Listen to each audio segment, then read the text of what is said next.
Hi ടുട്ടുമോളെ. Hi mummy. എന്തുണ്ടാക്കുകയാണ്? ചെറിയൊരു ചിക്കൻ കറി വെക്കുക. എങ്ങനെയാണ് അതിന്റെ ഒരു കൂട്ടൊക്കെ ഒന്ന് പറഞ്ഞേ പെട്ടെന്ന് സ്പീഡില്. കൂട്ടങ്ങനെ പറയാൻ മാത്രം ഒന്നുമില്ല, മമ്മിയുടെ അത്ര അടിപൊളി കറിയൊന്നുമല്ല, പക്ഷെ കണ്ടിട്ട് സൂപ്പർ ആയിട്ടുണ്ടല്ലോ. ഒന്നുമില്ല, ഇത് പകുതിയായിട്ട് ചിക്കൻ ആദ്യം വറുത്തെടുക്കും. പകുതിയെ നമ്മൾ വറക്കുന്നുള്ളൂ, ചെറുതായിട്ടൊന്ന് വെന്ത് കിട്ടാൻ പാകത്തിന്.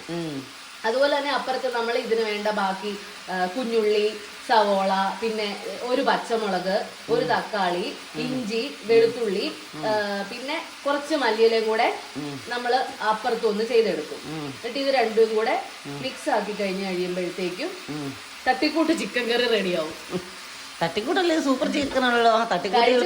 കഴിച്ചു നോക്കിയിട്ട് ടേസ്റ്റ് ഉണ്ടോന്ന് പറ. ഇന്നെന്താ ഈ ചിക്കൻ കറി വെച്ചേക്കാന്നങ്ങ് വിചാരിച്ചേ? ഇന്ന് ഞാൻ ഓർത്തു മദേഴ്സ് ഡേ ഒക്കെ അല്ലേ, അന്നേരം ഏതായാലും ഇവിടെ ഉണ്ട്, എന്നാ മമ്മിക്ക് ഒരു ചിക്കൻ കറി, എന്തെങ്കിലും ഒരു ചിക്കൻ കറി കൂടെ എന്നാ കഴിക്കാൻ? ചെണ്ടങ്കപ്പ. ആഹാ, സൂപ്പർ ആണല്ലോ. പിന്നെ നമുക്ക് തൈര്, മുളകും കറിവേപ്പിലേക്ക് ഇട്ട് അതും സെറ്റ് ചെയ്തെടുക്കാം. കാന്താരി മുളകാ? ആ, കാന്താരി മുളക് ഇടാം. അടിപൊളിയല്ലേ, സൂപ്പറാണ്. നമ്മൾ ചിക്കന് ഇവിടെ ഓഫാക്കി വെച്ചിട്ടുണ്ട്. ചിക്കൻ ഒരു ഹാഫ് ഫ്രൈ ആയിട്ടുണ്ട്. അപ്പം നമ്മളതിൻ്റെ തീ കെടുത്തി വെച്ചു. അതുപോലെ തന്നെ അപ്പുറത്തെ അടുപ്പിൽ നമ്മളിപ്പം കടുക് പൊട്ടിച്ച് സവോളയൊക്കെ വഴറ്റാൻ പോവാണ്.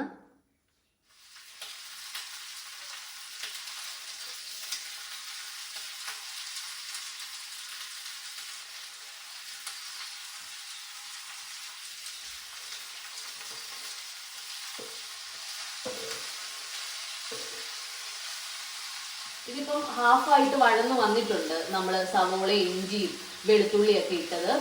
ഇനിയിപ്പോൾ നമ്മൾ ഇതും ചിക്കനും കൂടെ ഒരുമിച്ചാക്കാൻ പോവാ. ഒരുമിച്ച് നമുക്ക് ബാക്കി വേവിച്ചെടുക്കാം. അത് കഴിഞ്ഞ് നമുക്ക് തക്കാളിയും കറിവേപ്പിലയും അതേപോലെ തന്നെ പച്ചമുളകും ഒക്കെ ഇനിയാണ് നമ്മൾ ഒരുമിച്ചിട്ടിട്ട് ചേർത്ത് കൊടുക്കാൻ പോകുന്നത്.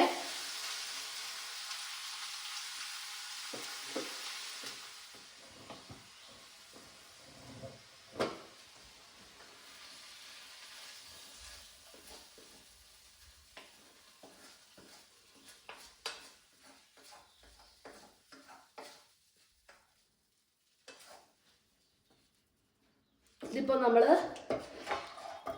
ഉള്ളി ചെറുതായിട്ട് വഴറ്റിയതും നമ്മുടെ ചിക്കൻ ഹാഫായിട്ട് നമ്മൾ ഫ്രൈ ചെയ്ത് വെച്ചതും കൂടെ നമ്മൾ മിക്സ് ചെയ്തിട്ടുണ്ട്. ഇനി നമുക്ക് കുറച്ച് പരിപാടികളും കൂടെ ബാക്കിയുള്ളൂ. ഇതിനകത്തേക്ക് നമുക്ക് കുറച്ച് കറിവേപ്പിലയും അതുപോലെ തന്നെ കുറച്ച് കുഞ്ഞിതായിട്ട്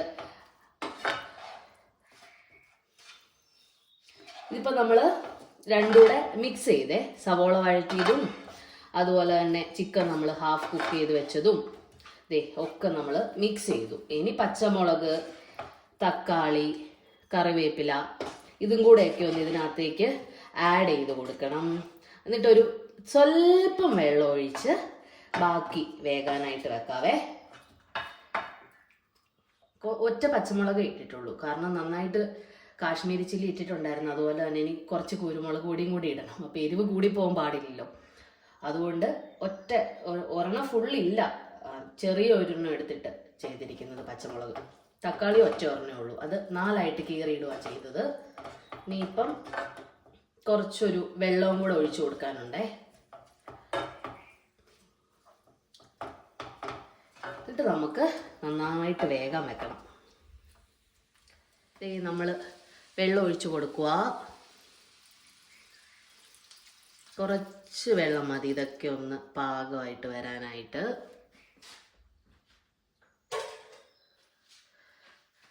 ഒന്നിങ്ങനെ തട്ടിപ്പൊത്തി വെക്കാവേ.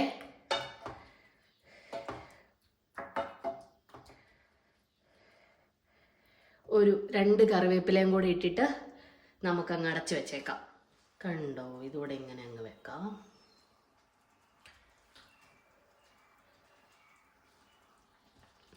ലാസ്റ്റ് കുറച്ചൊരു കുരുമുളക് പൊടിയും കൂടി ഇട്ട് നമുക്ക് ഫൈനലാക്കി എടുക്കാം. അമ്മച്ചി, ഇന്ന് ടുട്ടുമോളെ നമുക്ക് രണ്ടുപേർക്കും തരാൻ വേണ്ടി കപ്പയും കോഴിക്കറി കാന്താരിയും തൈരും ഉണ്ടാക്കിയിട്ടുണ്ട്.